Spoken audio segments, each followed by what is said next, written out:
I think the most central point is that for a real shift in individuals' health and well-being, our system of healthcare isn't really designed oftentimes to address that very well. Like, we focus on the disease and the condition, which is important. But one of my colleagues said recently, how many times have we had the experience as healthcare providers of actually being successful in helping a patient with their disease or their problem or their condition, but their life falls apart?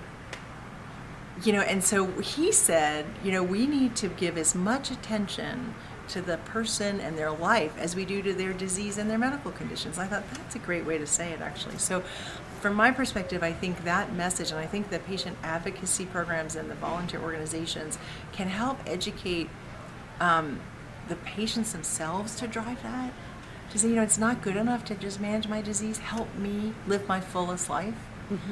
Change the questions, change the conversations to begin to say, well, what would it mean to live my fullest life? It doesn't mean we're all going to live forever. It doesn't mean we don't have real restrictions and limitations. But given those, what does it mean to live my fullest life?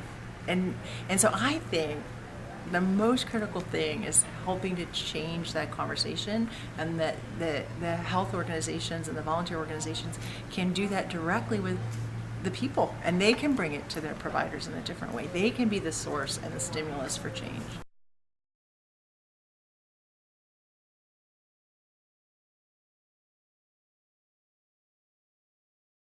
This is a huge shift, and people get very entrenched in the way they were trained and their beliefs, and often feel threatened. Like, are you saying I'm inadequate? Are you saying I'm failing? We're all human beings, are sensitive to that. Physicians especially, in my opinion, as a physician.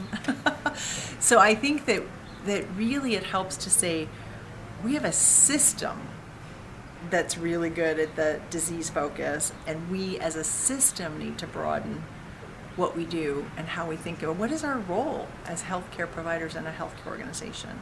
And when we broaden that to say, you're not inadequate personally, but we need more, and demand that we can work together in that way.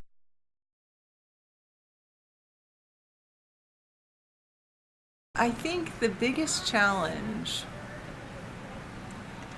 is that this really is a cultural transformation. That's in the title of our office. I didn't name that. People say, did you give yourself that time? I'm like, no.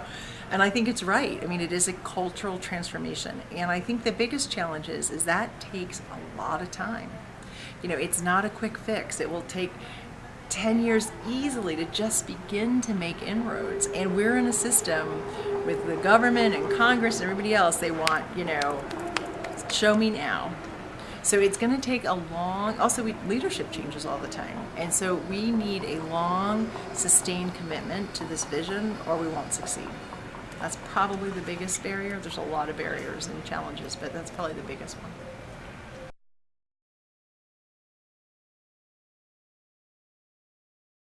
I think that part of a huge piece of this transformation is a entirely different relationship between the patient and the healthcare system. And from my perspective, it's one that National Health Council and your work and your organizations have been espousing forever.